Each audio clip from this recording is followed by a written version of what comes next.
안녕하십니까. 예, 반갑습니다.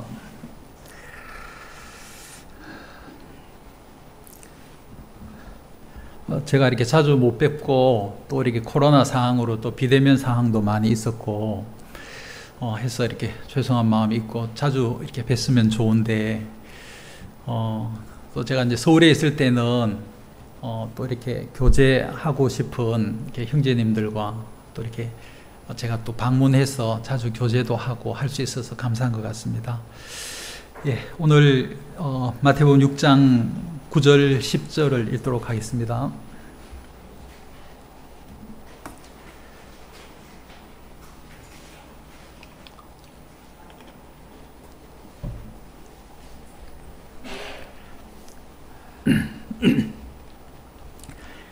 마태복음 6장 9절입니다.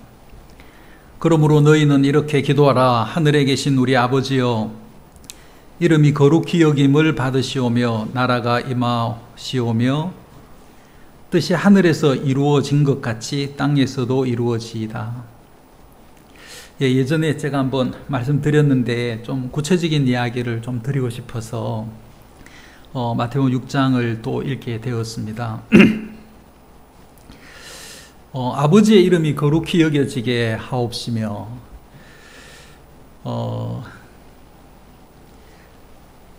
여러분, 나로 인해서 아버지의 이름이 거룩하게 여겨지려면 여러분, 내가 어떤 삶을 살아야 되겠습니까? 저희가 이제 네팔에 있을 때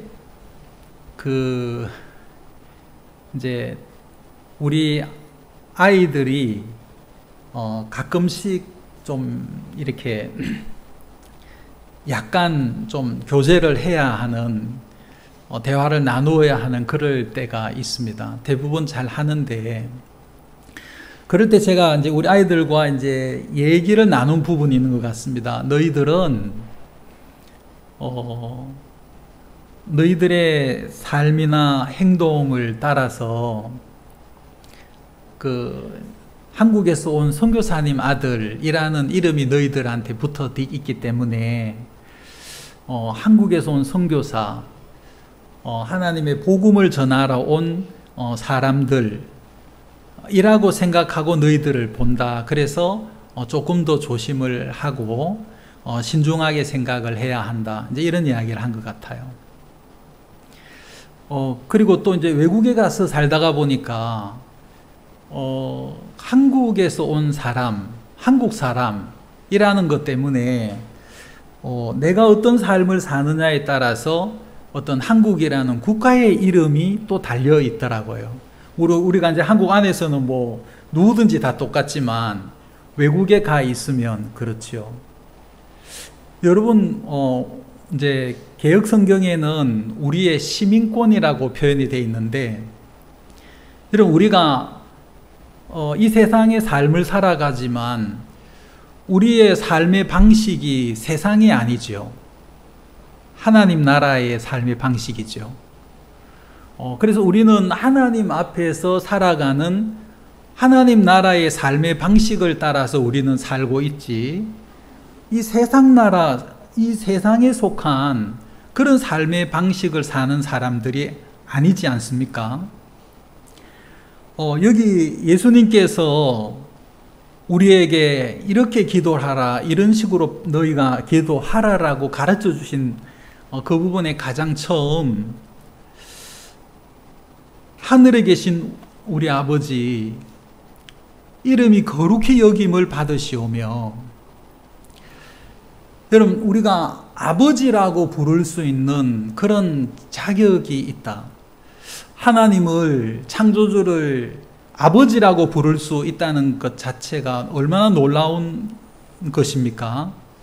너무나 영광스러운 것이죠. 하나님을, 창조주를 내가 아버지라고 부를 때 여러분, 그것은 우리에게는 너무나 놀라운 특권이고 큰 영광입니다. 그리고 또 하나님께서 우리를 보실 때는 우리를 말할 수 없이 큰 사랑과 크신 긍휼과 주님의 모든 그 능력으로 우리를 보고 계시고 돌보고 계시다 하는 것이 포함이 되어 있겠죠. 근데 그 아버지의 이름이 거룩히 여김을 받으시오며 라는 이야기가 이렇게 나왔을 때, 여러분, 우리가 이곳에는 많은 내용이 담겨져 있다고 생각할 수가 있습니다. 여러분, 우리가 하나님을 따른다는 것은, 여러분, 악을 따르지 않고 그 악을 미워한다는 것을 의미하고, 하나님과 가까워지는 사람은 자신의 악이 보이고 발견이 되며 그 악을 버리는 삶을 살게 됩니다. 여러분이 만약에 여러분 자신이 결코 해결할 수 없는 엄청난 극한의 어려움과 문제 속에 봉착해서 여러분이 주님 앞에 엎드려서 무릎을 꿇었을 때, 그리고 주님께서 들려주시는 그런 말씀들을 묵상하고 또 묵상하고 되새기고 또 되새겨서 그런 말씀들이 한 달이고 두 달이고 1년이고 2년이고 내 마음에서 그것이 풀어질 때까지 그런 말씀들이 묵상이 될 때, 여러분, 우리는 하나님께로 우리의 마음이 끊임없이 나아가지는 것을 봅니다. 하나님께서 우리의 마음을 정말 방문해 주시고 또 주님께서 우리에게 알려주시고자 하시는 부분들로 우리의 마음을 채워주실 때, 여러분, 우리는 우리 자신에게 있는 말할 수 없는 그런 실수와 그동안에 행했던 그런 말할 수 없는 그런 연약함과 죄악들, 하나님이 싫어하는 것들에 대한 것들이 보여지게 되는 것이죠. 그럼 제가 일전에 한번 말씀드린 적이 있는 것 같습니다만, 일본에서 그 오랫동안 짐승과 사람의 차이를 한 20여 년 이상 계속해서 연구를 했는데, 특히 원숭이를 많이 연구를 했어요. 근데 그 원숭이하고 사람하고 다른, 짐승과 사람이 다른 가장 도드라진 특징 하나를 발견을 했는데, 그것은 사람은 자기가 어떤 일을 하고 있으면서 내가 어떤 일을 하고 있지, 이것을 생각할 수가 있어요.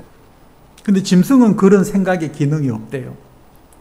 그리고 내가 어떤 생각을 하고 어떤 마음의 동기, 내가 가지고 있는 마음의 목적, 이런 것들을 밖으로 표출은 하지 않고 속에만 가지고 있더라도 내가 어떤 생각을 가지고 있다, 내 마음의 동기가 무엇이며 내 마음의 목적이 무엇이다라는 것을 자기를 볼 수가 있다는 거죠. 사람은. 짐승은 오직 내가 먹고 싶은 걸 먹고 내가 하고 싶은 걸 하고 달리고 싶으면 달리고 물고 싶으면 물고 찢고 싶으면 찢고, 그거 외에 자기가 왜 이런 행동을 하지, 이런 것은 본능 외에 자기가 하고 있는 행동이, 자기가 하고 있는 생각이 잘한 건지 못한 건지 이렇게 생각할 수 있는, 자기를 볼 수 있는, 자기 생각을 자기가 달아볼 수 있고 계산해 볼 수 있는 그런 지능이 없다는 거죠. 그래서 여러분, 우리는 우리 자신에 대해서 생각을 할 수가 있습니다. 내 마음의 동기가 참으로 하나님 앞에서의 동기가 아니었구나. 내 마음의 그 목적이, 내 마음에 뜻하는 바가 참으로 하나님이 계시지 않는 가운데서 내가 목적하는 것이었구나. 이런 생각들을 우리는 할 수가 있습니다. 하나님과 가까워지면요. 근데 이제 하나님과 상관없이 이렇게 하나님과 멀리 살았을 때, 우리는 그런 생각을 전혀 할 수가 없는 사람이 됩니다. 시편 1편은 복 있는 사람은 하면서 그 복된 사람에 관한 이야기를 시작을 합니다. 경건치 아니한 자들의 계획대로 걷지 아니한다. 죄인들의 길에 서지 아니한다. 조롱하는 자들의 자리에 앉지 않는다. 이 사람이 복이 있다고 이야기를 합니다. 여러분, 우리가 하나님의 자녀이다. 하나님의 사람으로 세상을 살아간다. 그것은 하나님의 생명 안에서 살아간다. 내 안에 하나님의 생명이 있고 내가 하나님 안에 있어서 연합된 삶을 산다는 것을 의미합니다. 예수님께서 요한복음 17장에 기도를 하셨죠. 아버지여, 아버지와 내가 하나가 된 것 같이 저희도 우리와 하나가 되게 하옵시고. 여러분, 하나님은 처음부터 우리에게 예수 그리스도를 통하여 그 부활하심으로 그 부활 안에 우리에게 함께 부활하는 생명을 주신 것은, 예수님과 함께 부활이 된 그 생명을 주신 것은 하나님과 하나가 되게 하시려고. 여러분, 우리가 하나라는 것 안에는 많은 비밀들이 있습니다. 여러분, 이제 우리가 가족들에게 내가 뭔가를 주는 것을 아까워해 본 적이 없지요. 내가 그것을 비록 내가 쓸 수 없고 내가 손해를 본다 할지라도 그것에 대해서 계산하지가 않지요. 하나의 의미는 그것입니다. 하나라는 것은 간격이 없는 것을 말하는 것이고, 내가 할 것을 네가 하는 것이고, 또 내가 누리는 걸 네가 누려도 괜찮은 것이죠. 그것이 하나입니다. 그래서 우리가 하나님의 생명 안에서 하나님과 하나가 된다는 것에 실제로 우리의 구원의 의미가 있고 우리의 어떤 권리가 거기에서 찾아지는 것입니다. 성경은 하나님께서 우리를 향해서 너희는 편지다. 예, 하나님이 보낸 살아있는 편지가 있는데, 그건 바울이 고린도 교회에 고린도후서 3장 2절에 너희는 우리의 마음에 쓰여 있는 우리의 서신으로 모든 사람이 알고 있는다. 너희는 우리의 사역을 통하여 분명히 드러난 그리스도의 서신인데 이것은 잉크로 쓴 것이 아니요 살아계신 하나님의 영으로 쓴 것이며 돌판에 쓴 것이 아니요 육체의 마음판에 쓴 것이라, 육의 신비에 쓴 것이라고 했습니다. 그리고 또 어디를 가든지 우리가 이제 냄새가 있죠. 예배당에도 냄새가 있을 수 있고, 어떤 집에 방문하면 그 집의 특유의 냄새가 있고, 어떤 나라의 냄새가 있습니다.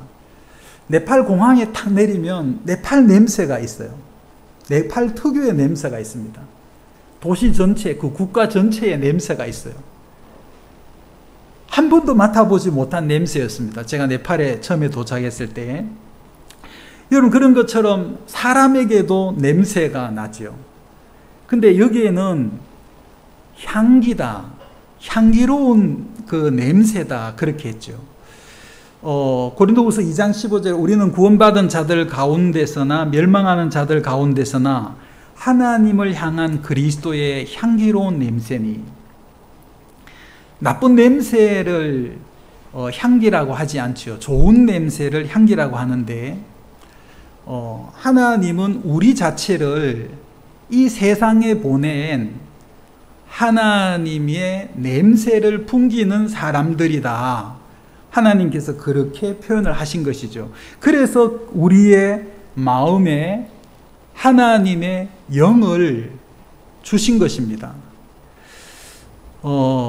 마태복음 7장 23절 한번 제가 읽어보겠습니다. 그때 내가 그들에게 밝히 말하되 내가 너희를 결코 알지 못하였노라.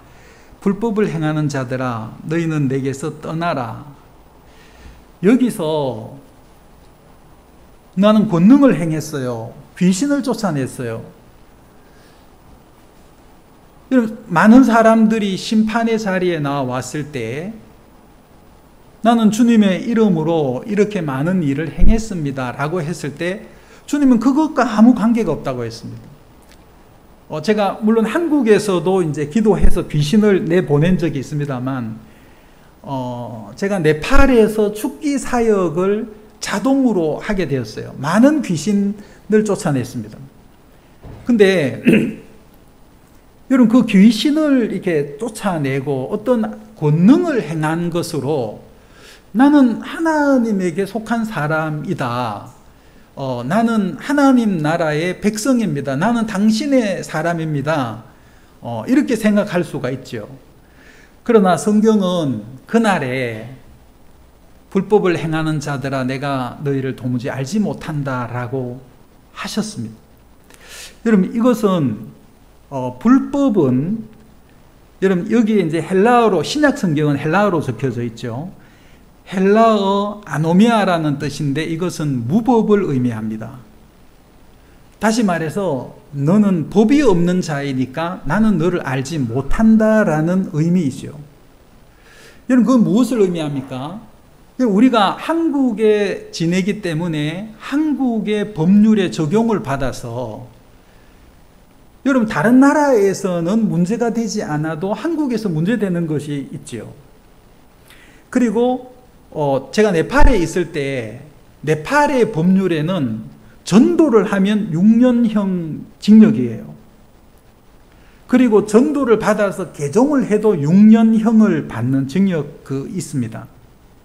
제가 이제 네팔에 가서 몇 년 지나서 한 4년 지났을 때 왕정이 무너지면서 종교의 자유가 선포가 되고 이제 그 법이 삭제가 됐죠. 처음에 제가 네팔에 갔을 때 전도를 하거나 개종을 시키면 힌두교에서 혹은 불교에서 개종을 시키면 6년형을 살아야 하는 겁니다. 네팔에서는 살인죄도 무조건 형이 정해져 있는데 6년형이에요. 자, 그러면 여러분 우리가 어떤 나라의 국민이다 그러면 그 나라에서 주는 어떤 권리만 있는 게 아니라 의무가 있지요. 법이 있습니다. 그 법률을 지켜야 하는 것이죠. 여러분 우리가 무법하다, 무법자다. 이게 자유로울 어떤 자유가 될 수도 있을지 모르겠지만 이것은 어떻게 보면 불행한 겁니다. 예수님은 너희가 무법하다, 너희가 나의 법이 없는 사람이다 그렇게 표현을 하셨는데 여러분 갈라디아서의 6장 2절에 너희는 서로 다른 사람의 짐들을 지라 그리하여 그리스도의 법을 성취하라. 그리스도의 법이 있죠. 또 이제 고린도전서 9장에도 율법 없는 자에게는 내가 하나님께는 율법 없는 자가 아니요 도리어 그리스도의 율법 아래 있는 자나 율법 없는 자와 같이 된 것은 율법 없는 자들을 얻고자 함이라. 그리스도의 법, 그리스도의 율법, 이건 또 다른 게 있죠. 로마서 8장에 그러므로 이제 그리스도 예수님 안에 있는 자들에게는 정죄함이 없나니 그들은 육신을 따라 걷지 아니하고 성령을 따라 걷는다. 2절에 보면 이는 그리스도 예수 안에 있는 생명의 성령의 법이 죄와 사망의 법에서 나를 해방시켰기 때문이라. 자, 그러면 우리는 그리스도 안에 있는 사람에게는 그리스도의 법이 있고 하나님의 언약 아래에 살아가는 사람입니다. 생명의 성령의 법이 적용이 되는 삶을 살아가는 것이지요. 자, 그럼 법이 없이 살았다, 무법하게 살았다는 것은 그리스도의 왕국, 다시 말해서 하나님의 나라의 시민으로 살지 않았다. 너는 외인이다. 너는 이방인이다. 이렇게 말을 할 수가 있는 겁니다. 그래서 하나님의 사람들은 하나님의 율법을 가지고 있습니다. 구약 성경에 돌에 새긴 법이 아닌 육신의 신비에 육신의 마음에 그 비석에 새겨진 법을 가지고 있는 것입니다. 그래서 저는 오랫동안 제가 이제 오해한 부분들이 있었는데 사실 제가 구원을 받고 우리가 법 아래 있지 아니하고 은혜 아래 있다.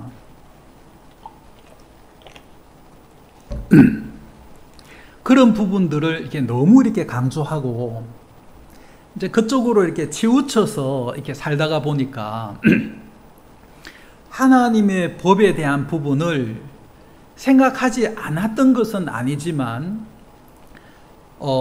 제 마음과 제 삶을 이렇게 돌아보면 무법한 사람처럼 살았더라고요. 마치 하나님의 언약의 그 법이 없는 자인 것처럼 살더라는 것이죠. 생각을 하더라는 겁니다. 그러다가 보니까 우리는 우리 마음에서 원하는 자기가 자기에게 법이 되는 그런 생활을 하고 또 그쪽으로 이렇게 사람들의 마음이 흘러갑니다.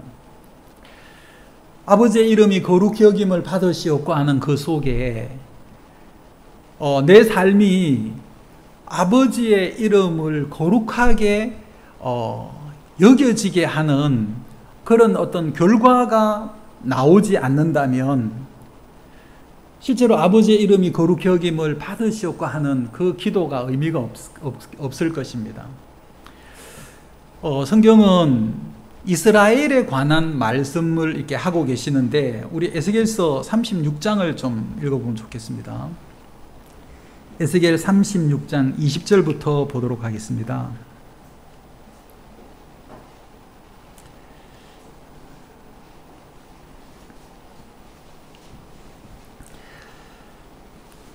그들이 이른바 그 여러 나라에서 내 거룩한 이름이 그들로 말미암아 더러워졌나니 곧 사람들이 그들을 가리켜 이르기를 그들은 여호와의 백성이라도 여호와의 땅에서 떠난 자라 하였습니다. 그러나 이스라엘 족속이 들어간 그 여러 나라에서 더럽힌 내 거룩한 이름을 내가 아꼈노라. 그러므로 내가 이스라엘 족속에게 이르기를 주 여호와께서 이같이 말씀하시기를 이스라엘 족속아 내가 이렇게 행하면 너희를 위함이 아니요 너희가 들어간 그 여러 나라에서 더럽힌 나의 거룩한 이름을 위함이라. 여러 나라 가운데서 더럽혀진 이름 곧 너희가 그들 가운데 더럽힌 나의 큰 이름을 내가 거룩하게 할지라. 내가 그들의 눈 앞에서 너희로 말미암아 나의 거룩함을 나타내리니 내가 여호와인 줄 여러 나라 사람이 알리라. 주 여호와의 말씀이니라. 여러분 하나님께서 여러 나라에서 너희로 인하여 더럽혀진 나의 큰 이름, 거룩한 이름, 내가 그 이름을 내가 아낀다. 그리고 내 이름의 명예를 내가 회복시키겠다. 너희를 위해서가 아니라 내 이름을 위하여 내가 이렇게 행하겠다 하는 말씀을 하셨습니다. 성경 속에는 어떤 세계가 이렇게 나오지요. 여러분 그 아버지의 이름이 거룩히 여김을 받으시옵고 이제 바로 이어서 아버지의 왕국이 임하시오며 여러분 이 이야기는 연결된 이야기인데 하나님 출애굽기 19장에서 아브라함을 불러서 그 아브라함과 아브라함의 그 후손이 큰 나라를 이루실 것을 말씀하시면서 너희는 나의 거룩한 제사장 나라가 될 것이다. 제사장 나라 그리고 거룩한 백성이 될 것이다. 여러분 이것이 하나님의 나라이며 주님의 왕국입니다. 하나님께서는 우리를 하나님의 나라로 초대하셨습니다. 하나님은 이스라엘을 하나님의 나라의 본보기로 세우셨죠.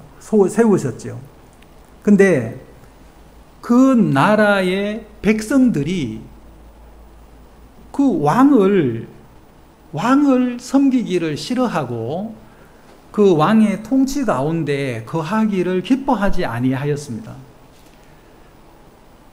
이스라엘은 사람 왕을 구했죠. 다윗 전에 사울이 이스라엘을 다스리고 그 사울이 왕이 되기 전에는 사사들이 이스라엘을 다스렸습니다. 사무엘이 사사로 이스라엘을 치리하고 있을 때, 재판하고 있을 때, 사무엘은 왕의 위치에 있는 것이 아니라 하나님의 종이었을 뿐입니다. 사무엘이든 이스라엘 백성들이든 사사 시대 때는 모든 사람들이 하나님 앞에 복종하고 하나님 앞에 엎드려서 그 하나님의 음성을 듣고 하나님의 명령을 따르는, 이제 그 일을 선지자가 하나님의 뜻을 이야기를 하고 나타냈을 때 이제 그 이야기를 듣는 사람들이었습니다. 근데 그 이스라엘이 하나님의 왕국, 제사장 나라로 거룩한 하나님의 백성으로의 삶을 살기보다는 사람들이 외형적으로 눈에 보이는 그런 나라, 군대를 가지고 있고 또 강한 성벽을 이렇게 건설할 수도 있고 왕궁을 건설해서 강력한 리더십을 가지고 있는 인간의 리더십 아래 복종하기를 원했죠. 사람이 개인적으로 보면 굉장히 똑똑하고 사람들이 야무지고 또 사람들이 각자의 생각이 다 있고 많은 것들을 알고 있고 하지만 사람들은 어떤 면에서는 굉장히 바보스럽습니다. 어떤 부분에는 그냥 단체로 이것이 악이고 이것이 거짓이며 이것이 잘못된 사상에 의해서 만들어진 것이라고 해도 사람들은 그쪽으로 그냥 폭포물이 그냥 막 쏟아져 내려가는 것처럼 사람들이 그냥 어떤 사회, 국가, 가정, 개인 할 것 없이 그런 잘못된 것 속으로 그렇게 흘러가기도 하더라고요. 아무 생각 없이 그렇게 흘러가기도 합니다. 그리고 또 사람들은 정말 자기가 자유를 원하고 자기의 어떤 뜻대로 뭔가를 할 수 있는 것을 추구하지만 어떤 면에는 사람의 다스림, 눈에 보이는 어떤 사람의 리더십 아래 복종되고자 하는 그 생각이나 그런 마음들이 대부분의 사람들 속에 있습니다. 그래서 어떤 강력한 리더십, 그리고 사람들의 마음을 지배하는 사람들의 그 어떤 마음을 홀릴 수 있는 그런 어떤 조건들을 제시를 하면 사람들은 자발적으로 자기가 원해서 그리고 줄을 서서 그것에 복종하려고 사람들이 나아가는 겁니다. 그리고 거기에서 벗어나려고 하지를 않아요. 근데 그 사람들 마음의 중심에 하나님 두기를 싫어하는 마음이 있죠. 하나님께는 복종하기를 원하지를 않는 겁니다. 하나님의 그 언약 가운데 거하기를 원하지 않고 하나님 아래 머물기를 원하지 않아서 왕을 구했습니다. 하나님께서 사무엘에게 말씀하셨습니다. 그들이 너를 버림이 아니요 나를 버려 자기들의 왕이 되지 못하게 함이라. 여러분, 하나님의 나라가 구약 성경의 아브라함과 그 아브라함의 후손으로 말미암아 시작이 되었습니다. 여러분, 하나님께서는 어떤 나라들을, 이미 있는 나라를 활용해서 하나님의 나라의 모형, 본보기를 세우신 것이 아니라 하나님은 완전히 따로 아브라함이라는 한 사람을 그 갈대아 우르 땅에서 메소포타미아 지역에서 불러내셔서 그 아브라함을 순수하게 처음부터 그 후손들로 하여금, 아브라함과 그 후손들로 하여금 하나님의 나라를 하나님께서 세우셨어요. 그래서 그 후손들에게는 하나님의 법이 그들에게 적용이 되도록, 그 나라가 이스라엘입니다. 근데 그들이 하나님을 왕으로 원치 않고 사람 왕을 원했고, 하나님께서 그 사람 왕을 주셨는데 사실은 그 시간부터 그들에게 최악의 상황이 일어나는 것이 바로 구약 성경에 기록된 대부분의 성경들이 기록된 내용들입니다. 그나마 다윗 왕은 물론 우리아를 자기의 가장 충성된 신하 우리아를 살인하고 그의 아내를 뺏어서 자기의 아내를 삼는 엄청난 죄악을 저지른 왕이지만 그나마 다윗은 하나님께 굴복하고 하나님 앞에 복종하여서 하나님의 법에 복종하여서 그 하나님의 법을 따라서 이스라엘을 다스린 사람입니다. 근데 대부분의 다른 모든 왕들은 하나님의 법 아래 하나님께 복종치 않는 사람들이었어요. 그렇기 때문에 그 구약 성경의 역사는 저주와 심판이 왜 내려와야 하는지의 이유를 설명하는 그러한 성경이 되어버렸고, 그것이 오늘날 사실 우리의 육체에 적용을 했을 때 구약 성경의 그러한 모습들이 사람 왕을 구한 그런 모습들이 그대로 이렇게 적용이 되는 것을 봅니다. 이스라엘은 에스겔 36장을 통해서 너희는 나의 거룩한 이름을 온 나라에서 더럽혔다.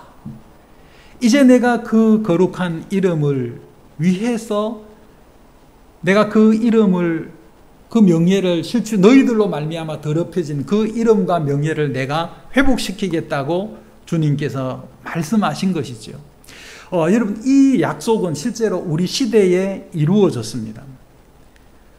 여러분, 이 에스겔 36장 26절에 보면 내가 새 마음을 너희에게 주고 새 영을 너희 속에 두어 너희 살에서 돌 같은 마음을 제거하고 너희에게 부드러운 마음, 살로 된 마음을 주리라. 또 내가 내 영을 너희 속에 두어 너희로 하여금 내 법규 안에서 걷게 하리니 너희가 내 판단의 법도를 행하리라. 하나님께서 이스라엘을 회복시키는 말씀인데요. AD 70년 그 로마 티투스에 의해서 예루살렘 성에서만 죽임을 당한 사람들이 110만 명이라고 합니다. 그리고 10만여 명이 노예로 끌려갔죠. 이스라엘은 완벽하게 그 나라가 사라져 버렸습니다. 근데 1948년 5월 14일 테라비브 그 박물관에서 희망이라는 제목의 그 국가가 울려 퍼지면서 그 초대 총리 벤구리온이 독립헌장을 그 두루마리에 기록된 독립헌장을 읽었는데 약 15분이 걸리고 이스라엘이라는 나라가 탄생하게 됐죠. 그리고 내가 내 백성을 북방에게 남방에게 서쪽에서 남쪽에서 내 백성을 놓으라. 구류하지 말라. 잡아놓지 말라. 모으겠다고 하시는 그 말씀이 응하여서 지금도 백투더 예루살렘으로 많은 유대인들이 계속해서 끊임없이 돌아가고 있고 하나님께서 그 말씀을 이루셨어요. 이것은 이스라엘의 어떤 행위 때문이 아니다라고 주님께서 명확하게 말씀을 하셨거든요. 아버지의 이름이 거룩히 여김을 받으시었고, 여러분, 이것이 어떻게 가능하겠습니까? 아버지의 이름이 거룩히 여김을 받는 일들이 우리 삶 속에서 어떻게 가능하겠습니까? 그건 우리의 삶이 하나님의 언약 가운데 머물러 있을 때 아버지의 예수 그리스도께서 우리를 죄악에서 구원하시고 우리에게 성령을 주셔서 하나님의 성령을 통하여 주님 우리를 인도하실 때, 우리가 하나님의 성령에 인도한 바가 되었을 때 여러분 이게 가능하신 것이고, 여러분, 우리는 하나님의 말할 수 없는 그 성령을 통한 큰 은혜가, 큰 능력이 우리 속에 와서 우리의 삶을 항상 주관하는 그런 가운데 거할 때만 여러분, 우리가 하나님의 법을 온전히 이루는 그런 삶을 살아갈 수 있다는 걸 알 수가 있습니다. 제가 그 많은 고민을 했습니다. 저는 제가 이제 이전에 그 목사로 이렇게 일을 할 때, 제가 가장 제 마음에 고통이 되었던 부분이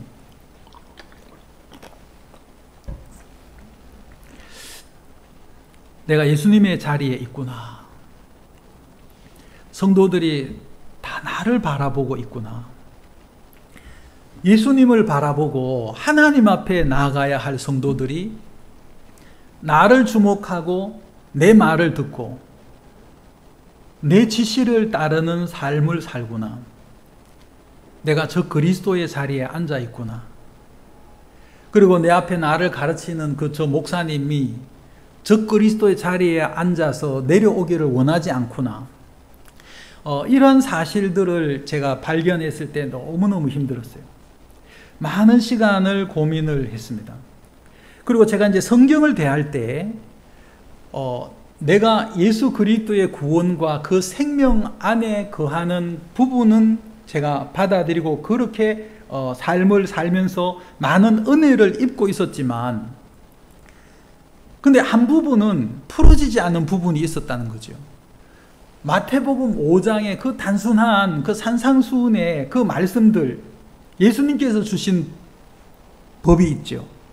그것은 율법뿐 아니라 그 율법을 해석하여서 그 율법에 대한 풀이입니다. 그리고 그 율법을 완성시키시는 그 높은 단계의 하나님의 법률, 그 부분을 말씀을 하시는데, 정말 이 신약 성경에 예수님께서 이렇게 말씀하시는 것을 어떤 의미를 두고 율법은 안 지켜도 돼, 네가 은혜 가운데 있다는 것만 깨달으면 돼, 정말 이런 말씀일까? 안 그러면 이러한 하나님의 그 법률, 예수 그리스도께서 지금 말씀하시고 있는 새 계명에 관한 그 부분이 내 삶에 적용이 돼야 될까? 이 부분을 두고 말할 수 없이 많은 시간 동안 고민을 하고 생각을 하고, 이것을 적용시키니까 나는 지금 자신이 없어요. 이걸 살 수 있는 자신이 없어.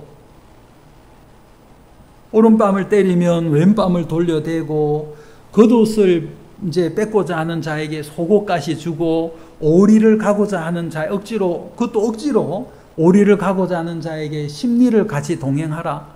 이러한 말씀들이 내 삶 속에서 어떻게 이루어질 수가 있겠습니까? 이거는 도저히 불가능한 거고, 이거는 너는 이렇게 할 수 없는 사람이야 라고 그 목적에 의해서 주어졌다라고 생각을 했어요. 왜? 그렇게 가르침을 받았으니까. 근데 아닌 거예요. 성경을 읽을 때마다 그게 아닌 거죠. 이거는 너는 그렇게 할 수 없는 인간이야, 이거를 깨우쳐 주려고 주신 말씀이 아닌 거예요. 그러면은 율법이 충분합니다. 구약 성경의 율법으로 충분해. 근데 뭐하러 그 율법을 다시 해석해서 풀어서 다시 말씀을 하시는 걸까? 아니죠. 그러면서 제 마음에 많은 이렇게 고민을 하고, 새 계명, 너희가 서로 뜨겁게 서로 사랑하라. 내가 너희를 사랑한 것 같이 너희가 형제를 사랑하라.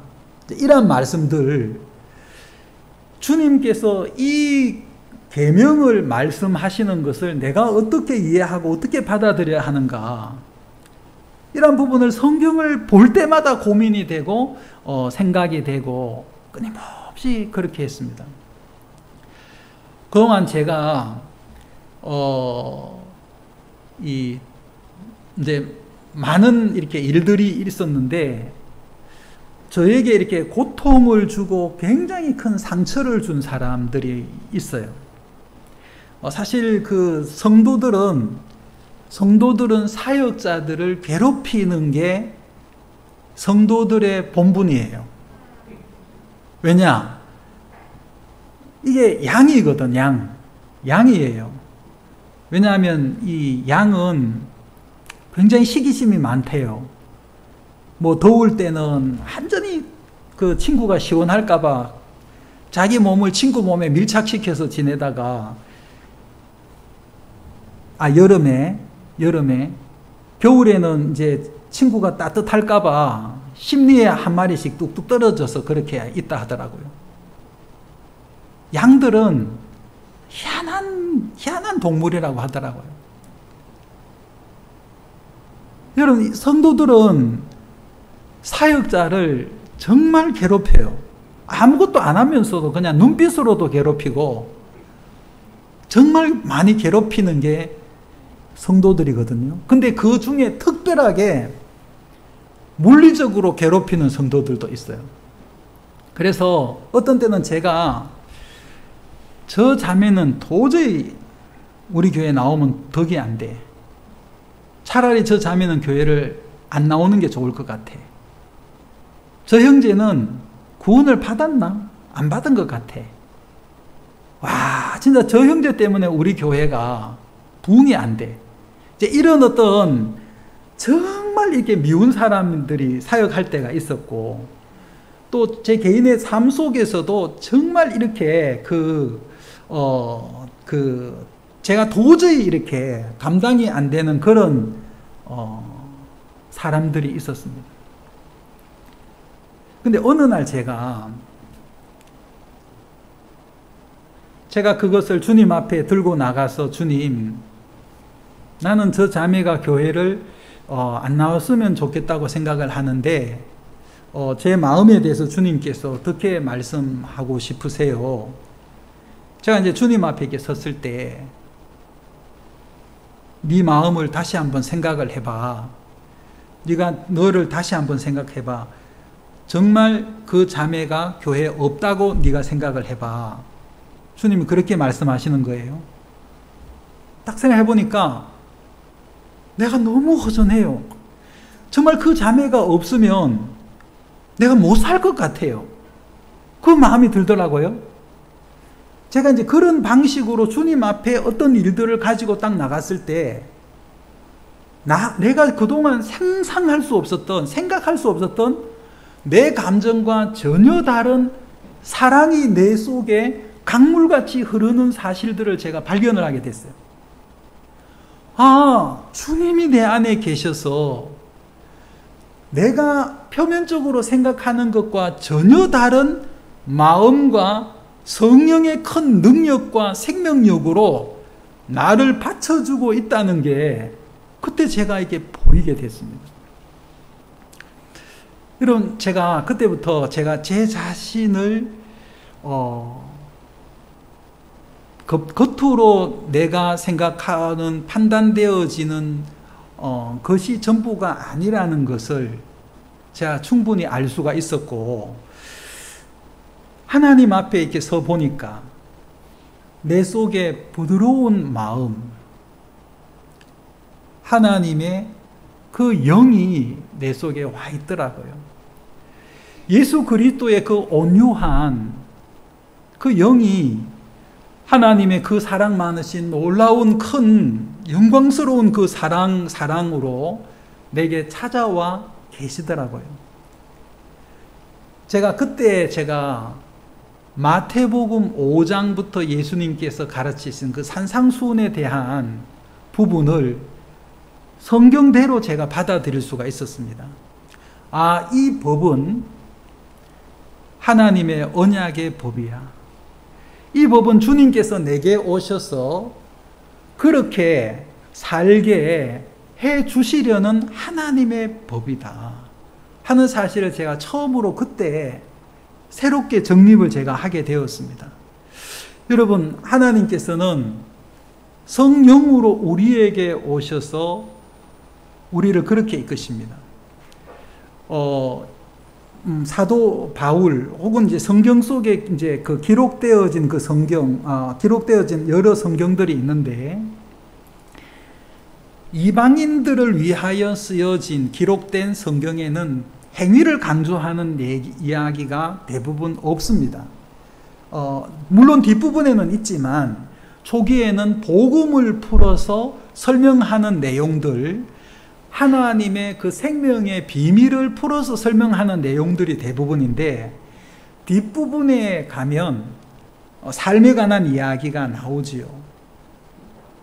근데 히브리 성경이나 유대인들을 위하여 기록된 그런 성경, 야고보서 이러한 성경들은 은혜나 복음을 풀어서 설명하는 내용보다는 우리의 삶에 관한 직접적인 내용을 이야기를 합니다. 이방인이었던 사람들에게는 하나님의 나라와 하나님의 세계가 충분히 설명이 되어야 하기 때문에 은혜적인 부분을 이야기를 많이 하죠. 그리고 처음부터 성령의 법에 관한 이야기를 많이 했습니다. 근데 실질적인 어떤 유대인들에게 예수님께서 가르칠 때는 바로 행위에 관한 부분이 오는 것이죠. 그래서 우리가 영적인 부분으로 어릴 때는 은혜에 관한, 믿음에 관한 말씀들을 많이 듣고 그 부분에 충분히 인식이 돼야 되죠. 그리고 나서 어느 정도 성숙하면 유대인들이 하나님을 생각하는 것처럼 그들의 삶 속에 하나님의 언약의 그 법에 관한 부분이 분명히 있다는 사실을 인식을 해야 하는 겁니다. 하나님의 왕국의 백성은 하나님의 통치 가운데 지내며 하나님의 언약의 법 아래 살아가는 사람들이라는 것을 인식해야만 하는 겁니다. 그래서 하나님의 사람들, 구원받은 사람들은 무법 속에 살아가는 사람들이 아니라 하나님의 언약의 법 아래 살아가는 사람들이 하나님의 백성입니다. 여러분, 하나님 나라 그렇게 했을 때 우리가 죽어서 천국에 가는 것, 여러분 우리가 이제 초기에는 우리가 이제 복음 듣고 구원 받을 때는 죽어 지옥 가지 않고 천당 가는 것, 여러분 그런 부분으로 생각을 많이 했지만 예수님께서 초기에 마태복음 초기에 그 복음을 증거하실 때 하나님 나라가 가까웠다. 회개하라, 하나님 나라가 가까웠다. 예수님이 전한 복음은 하나님의 나라였습니다. 구원의 죄사함의 복음이 아니었어요. 우리가 죄에서 구원받는 그런 차원의 복음이 아니었습니다. 하나님의 나라가 가까웠다. 하나님의 나라를 증거하셨지요. 여러분, 사도들이 증거한 것도 구원의 복음을 물론 설교한 부분도 있지만, 그러나 구원의 복음에 관한 이야기보다는 하나님 나라에 관한 이야기가 훨씬 더 많다는 겁니다. 여러분, 시편 말씀들, 이제 여러 말씀들을 이렇게 보면, 여러분, 그 왕이시다, 주님은 왕이다, 이런 어떤 표현, 또 그리고 구체적인 그러한 말씀들이 굉장히 이렇게 많이 나와 있습니다.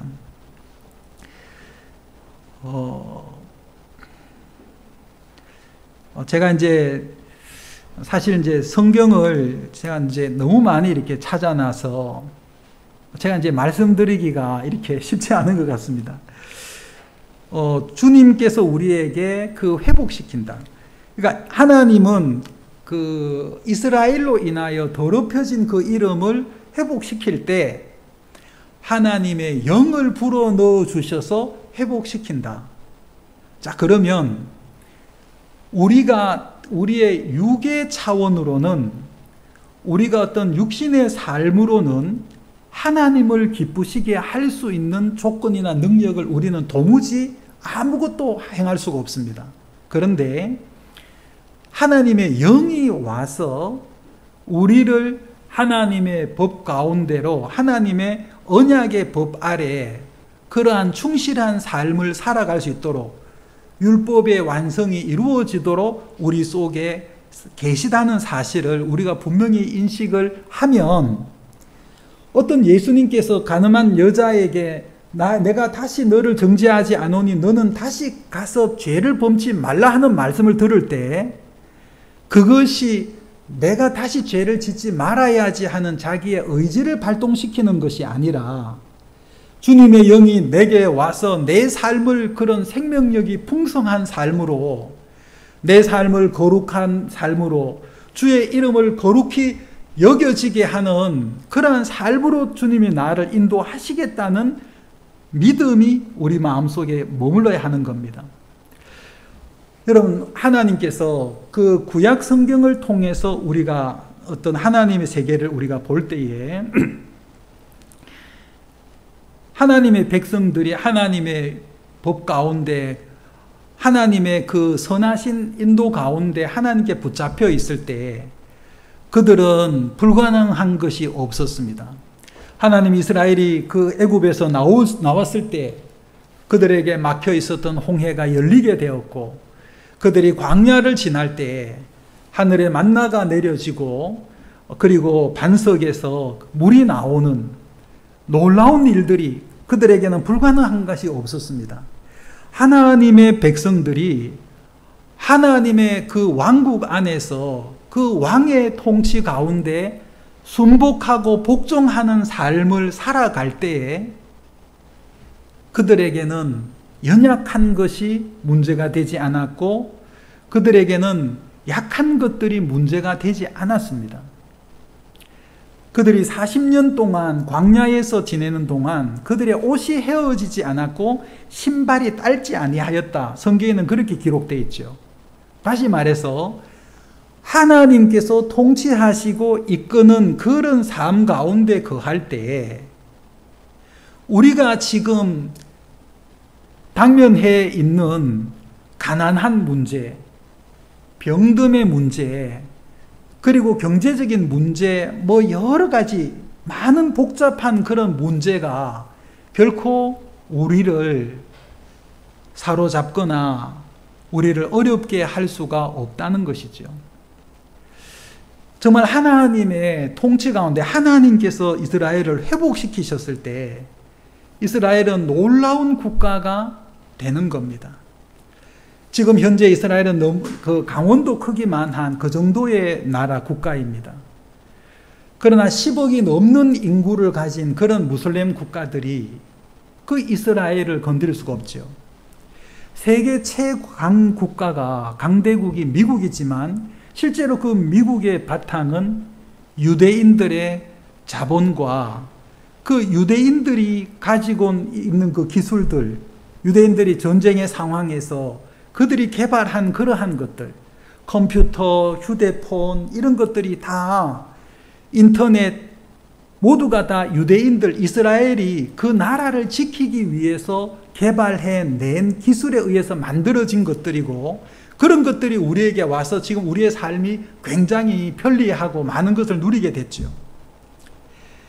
하나님께서는 그 작은 나라 이스라엘을 어느 누구도 건드릴 수 없도록 무거운 돌이 되게 하셨어요. 그 이스라엘을 들어서 옮길 수 없도록.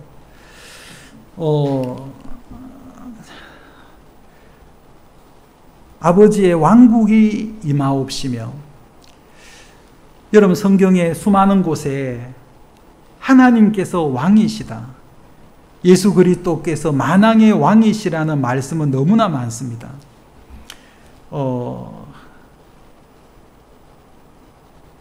이사야 이렇게 9장에 이는 한 아기가 우리에게 태어났고 한 아들을 우리에게 주셨는데 그의 어깨에는 정권이 놓이고 그의 이름은 놀라우시니 좋은 자, 강하신 하나님, 영존하는 아버지, 평화의 통치자라 할 것이기 때문이라.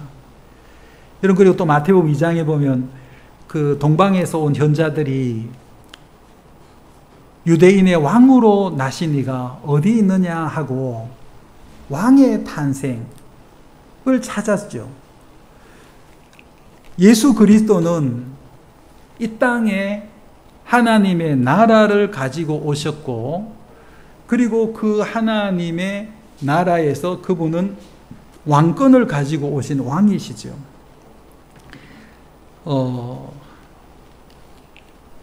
누가복음 19장에서는 어떤 귀인이 자기를 위해 왕권을 받은 뒤에 돌아오려고 먼 나라로 갈 때에 자기 종 10사람을 불러 그들에게 신문화를 건네주며 그들에게 이르되 내가 올 때까지 관리하라 하니라. 그런데 그의 국민들은 그를 미워하고 그가 간 뒤에 소식을 보내어 이르되 우리는 이 사람이 우리를 통치하는 것을 원하지 아니하였나이다 하였더라. 여러분, 우리가 무법 가운데 지내는 것은 하나님의 통치를 싫어하고 미워하는 것과 같습니다. 그래서 우리는 하나님의 언약의 법 아래 거해야 하고 하나님의 생명의 성령의 법이 우리를 주관하는 상태에 있어야 하는 것입니다. 자, 그러면 지금 이 땅은 하나님 나라가 아닌 것 같습니다. 우리의 상황이나 현실이나 우리 자신을 볼 때도 하나님의 왕국이 아닌 것처럼 보여요. 하나님의 나라가 아닌 것처럼 보입니다. 그러나 예수 그리스도는 부활한 생명으로 우리에게 찾아오셨는데 왕으로 찾아오셨어요. 그리고 우리 안에 거하고 계십니다. 누구로요? 왕으로. 자, 그분은 통치하기를 원하는데 나라는 인생의 삶의 왕국의 왕으로 우리를 통치하시고 다스리기를 원하십니다. 근데 우리가 하나님의 그 법을 없애면, 그 언약의 법을 우리가 버리면 그분의 통치를 미워하고 싫어하는 것이 되는 거죠. 여기에 누가복음 19장에 나오는 이 사람들, 우리는 당신의 통치를 원하지 않습니다라고. 자, 하나님은 우리에게 너희가 나에게 잘 보이려고 해라, 어떻게 나를 좀 잘 구워 삶아라, 나한테 잘 보이면 잘해줄게, 어떤 이런 것이 없습니다. 주님은 딱 정해놓으셨어요. 당신의 법을 너희가 이렇게 하면, 물론 그 법이 하나님 자신을 대신할 수 없고 예수 그리스도를 대신할 수 없지만 너희가 이렇게 하면 내가 너희에게 복을 안 주나 봐라, 확인해봐라. 반드시 내가 너희를 복주고 복주며 번성케 하고 번성케 하리라 라고 말씀하신 부분이 딱 정해져 있단 말입니다. 자, 그러면 하나님 나라의 백성으로서 하나님의 통치, 예수 그리스도의 통치를 받는 백성들은 반드시 복되고 반드시 번성하며 반드시 그가 가진 지금 극렬한 문제, 인간의 어떤 힘과 방법으로도 해결할 수 없는 문제 앞에 섰다 할지라도 그가 하나님의 통치 가운데 하나님의 법 아래 그가 걷는다면 주님께서는 그를 회복시키시고 주님께서 그에게 새로운 삶으로, 새로운 일들로 항상 새롭게 그를 인도하실 수가 있고 그렇게 하시는 분입니다. 저는 그것을 제 삶 속에서 매일 또는 매 시간 발견을 하게 됩니다. 여러분, 모든 하나님의 사람들은 그렇게 하나님 앞에서 우리가 하나님의 법 아래 살면서 그분의 살아계심을 경험하고 그분이 내게 어떻게 행하심을 알고 살아야 하는 것이죠. 우리는 하나님 그 앞에 서고 하나님 나라를 나타내 보이며 하나님의 그 완전하신 그 이름을 높이고 드러내는 삶을 살아가는 사람들입니다. 우리는 그러한 하나님의 법에 대해서 거절할 수 있는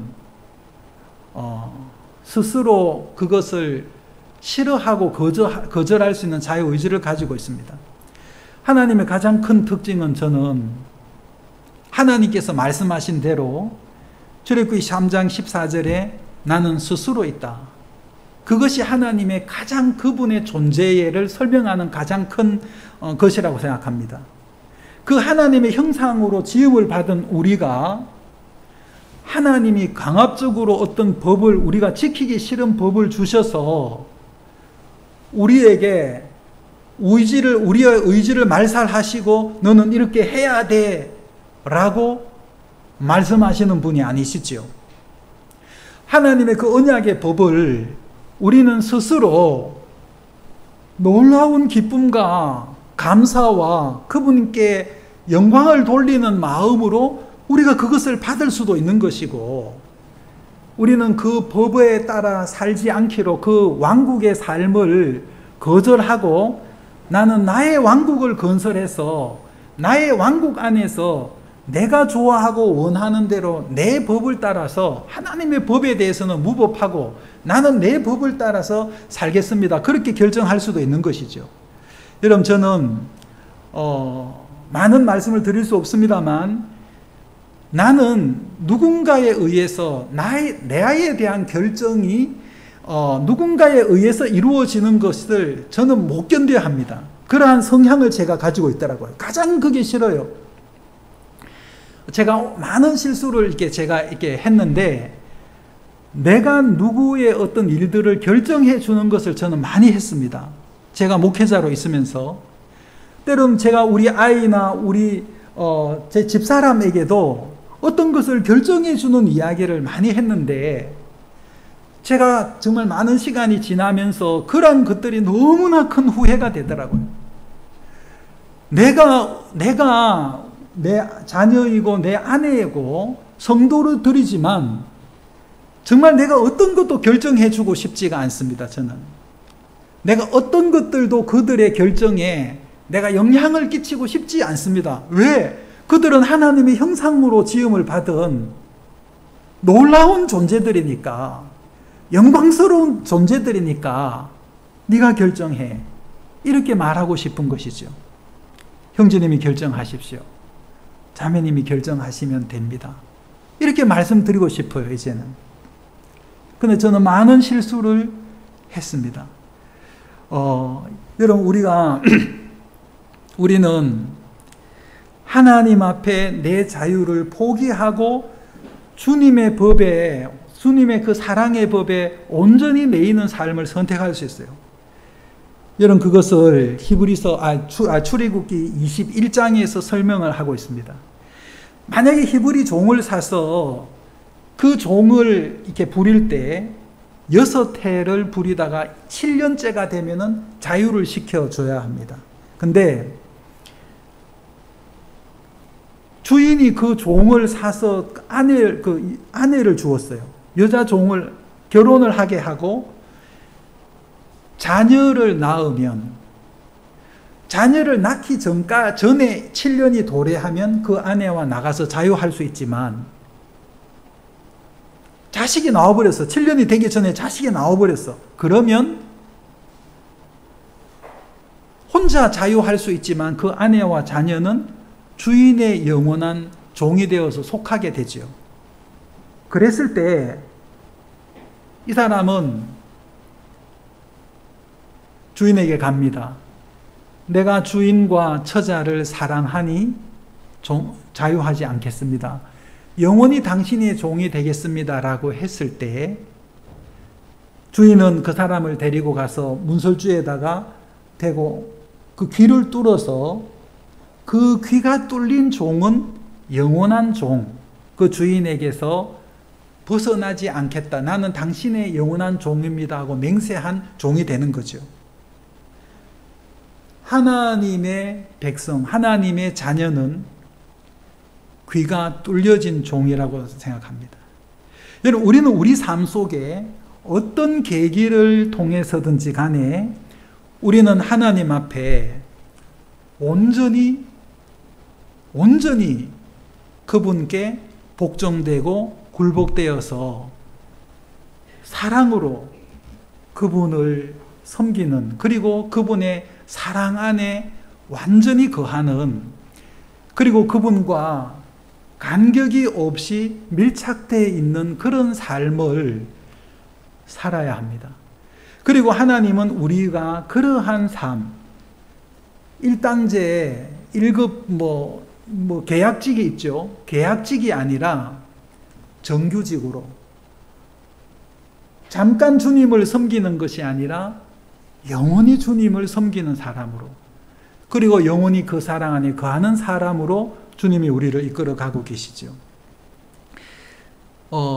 예배라는 단어 속에 실제로 이제 히브리어의 예배라는 단어는 무릎을 꿇고 절하다라는 의미가 있습니다. 구약 성경의 예배라는 단어가 처음 나오는 곳이 창세기 22장 아브라함이 이삭을 드리는 그 장면에서 우리가 예배하고 오겠다 하고 아브라함이 종들에게 이삭을 데리고 가면서 너희는 여기 머물라라고 했어요. 경배로 해서 이제 성경에 그 개혁 성경에는 경배로 나와 있습니다만 영어로는 워십으로 돼 있죠. 예배라고 돼 있습니다. 하나님께 드리는 예배는 강력한 능력과 하나님의 놀라운 비밀이 담겨져 있는데 하나님께 드리는 그 예배 속에는 무릎을 꿇고 절하는 온전히 기쁨으로 복종하여 섬기는 의미가 담겨져 있습니다. 하나님의 나라가 도래했지만 여러분 우리는 현실적으로 우리의 마음이 하나님께 예배하는 자, 그분께 온전히 복종하여 그분의 주권을 인정하고 그분의 통치 가운데 즐겁게 거하는 믿음이 없을 때는 예배가 온전한 예배가 되지 않을 수가 있습니다. 여러분 우리의 예배는 온전한 복종을 근거로 하고 고린도서에서는 너희의 복종이 온전하게 될 때에 모든 복종치 않은 것을 벌하려고 예비하는 중에 있노라. 그렇게 말씀하셨습니다.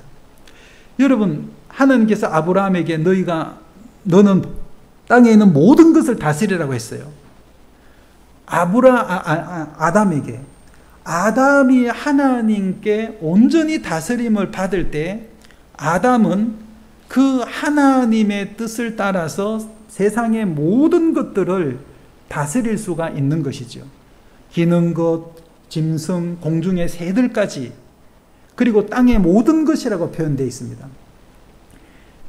여러분 우리가 마치 다윗이 하나님께 온전히 복종하고 순복이 되어졌을 때 하나님은 다윗으로 하여금 모든 것을 정복하도록 하셨어요.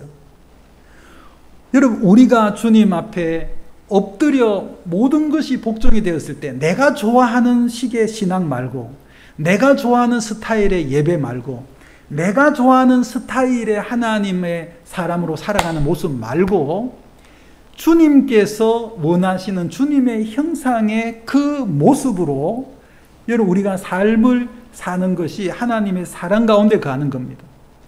여러분 히브리 종이 귀 뚫린 종이 되는 것은 사랑입니다. 처음의 근거는 사랑이죠. 내가 온전한 종, 자유하지 않겠다라는 그것을 이야기하는 것은 사랑을 근거하고 두 번째는 생명입니다. 우리는 하나님의 사랑을 발견하고 바로 예수 그리스도의 그 생명을 받아들였습니다. 그것이 근거가 되어 그리고 그 생명과 사랑은 우리 속에 가만히 머물러 있지 않습니다. 자라는데 우리가 우리 자신의 마음 안에 두기에 주체할 수 없이 자라서 그 사랑을 밖으로 표출하고 나타내는데 그것이 섬김과 순종과 복종으로 나오는데 그것이 예배인 것이죠. 하나님께서 아브라함에게 너는 너의 사랑하는 독자 이삭을 내가 너에게 지시하는 땅에 가서 번제로 드리라. 여러분 그것은 아브라함이 할 수 없는데 내가 내 독생자 이삭 어떻게 내가 얻었는데 얘를 잡아서 칼로 잘라서 토막을 내서 불을 살라 내가 어떻게 할 수 있어? 그렇게 하지 않았죠.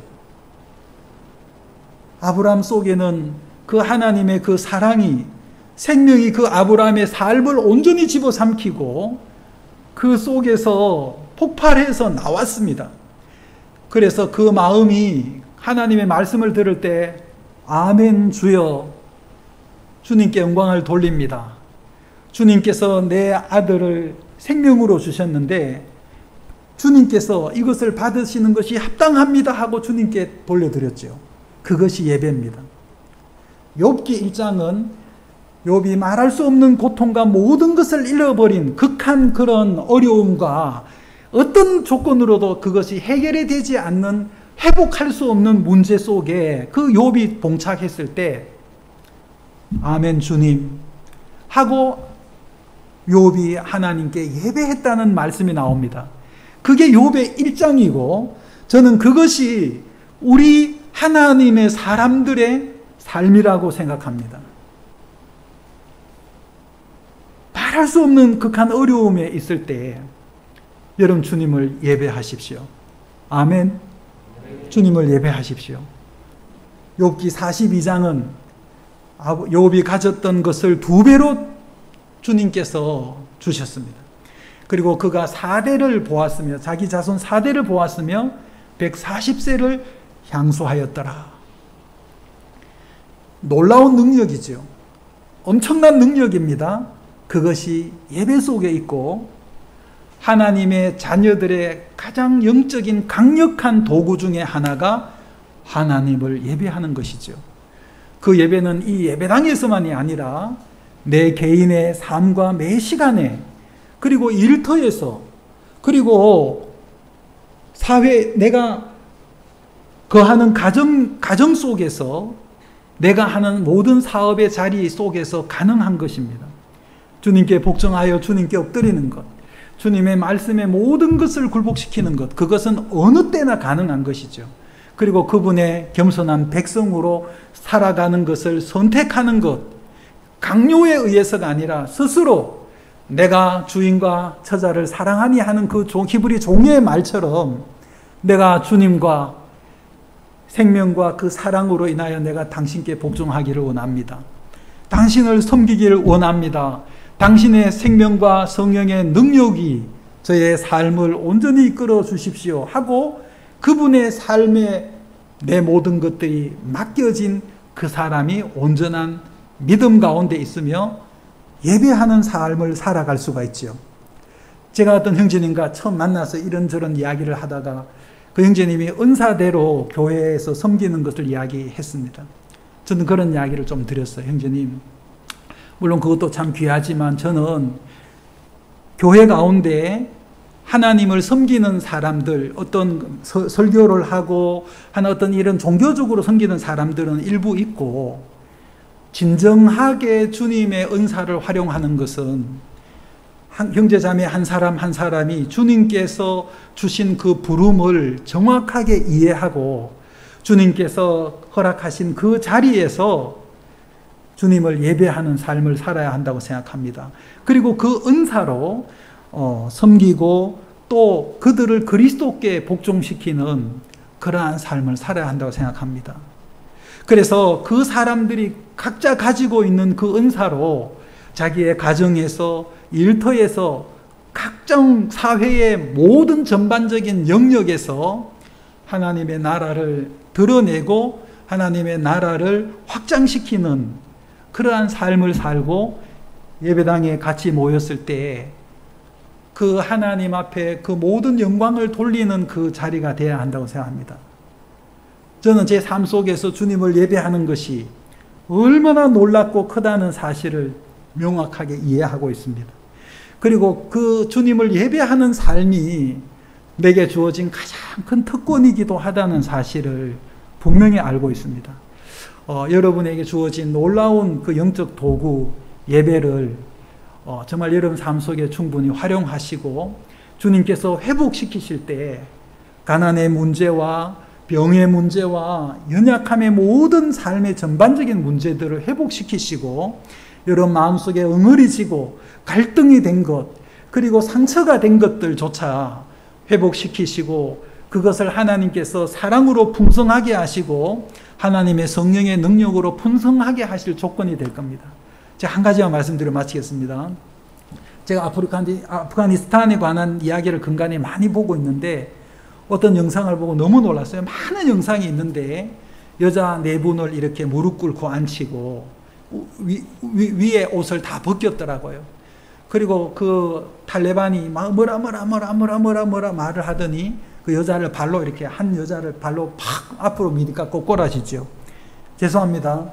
도끼로 그 살아있는 그 여자들의 목을 치는데 큰 칼로 염소 네팔에서 염소 목 자르듯이 목을 자르고 그렇게 목을 잘라서 4사람의 목, 좀 전에 살아있었던 사람들을 목을 들고 이렇게 하고 땅바닥에 던지는 걸 보았습니다. 하나님, 아프가니스탄의 형제 자매들을 주님 도와주세요. 주님, 그들이 참으로 주님을 예배하게 해주십시오. 주님, 정말 그들과 함께 계십시오. 그들이 어떤 상황이 봉착했을지라도 주님, 그들의 마음에 계셔서 주님을 높이게 해주십시오. 주님이 그들의 어떤 어려움 속에 있다 할지라도 그들이 주님을 드러내고 주님을 시인하고 주님을 인정하게 해주시고 주님께서 그들에게 주신 영광스러운 약속들을 잊지 않게 해주십시오. 제 마음에 그런 기도가 됐습니다. 저는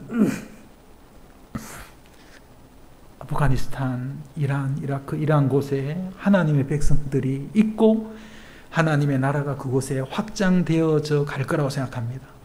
그들에게 그냥 몇 사람에게 복음이 전해지는 것 말고 그들이 찬송하리로다 주의 이름으로 오시더니요 하고 그것을 시인하고 주님을 높일 때 주님께서 세상에 오실 거라고, 다시 오실 거라고 생각합니다. 그것은 지금 아픔이 있지만 그것에 말할 수 없는 비인간적이고 폭행이 있지만 주님께서 그것을 회복시키실 거예요. 저는 믿습니다. 정말 그러한 극한 어려움들이 그들로 하여금 주님께 돌아오게 하시고 하나님의 나라를 그 속에서 크게 하시고 드러내시고 하나님의 놀라운 생명력으로 그들을 가득 채울, 아프가니스탄을 가득 채울 것에 대한 밑거름이 될 것입니다. 여러분, 우리의 고통과 우리가 해결할 수 없는 많은 문제들, 폭행, 사기, 모든 어려움들, 가난의 문제들, 세상에 우리가 닥치는 우리 힘으로 해결할 수 없는 모든 일들은 주님이 우리를 회복시키시고 그분의 영광을 드러내시고 그분이 우리를 어떻게 사랑하시는 것을 나타내시는 밑거름입니다. 아멘. 기도하겠습니다. 사랑하는 우리 주 예수님, 우리가 주님 당신의 왕국 안에 거하며 우리가 주 앞에 있는 사실이 너무나 놀랍고 감사합니다. 사랑하는 우리 주님, 우리가 주님의 이름으로 살아가는 것이 얼마나 놀랍고 영광스럽고 감사한 일인지요. 주님을 찬양합니다. 우리가 주님을 높이기를 원하며 주 앞에 온전히 복종하며 주님 앞에 엎드리기를 원합니다. 우리 자신의 것이 온전히 주님의 것이며 주님의 모든 것으로 우리가 살아가기를 원합니다. 우리의 보잘것없는 것을 잡고 고집하지 않기를 원합니다. 주님을 찬양합니다. 예수 그리스도의 이름으로 기도하였습니다. 아멘.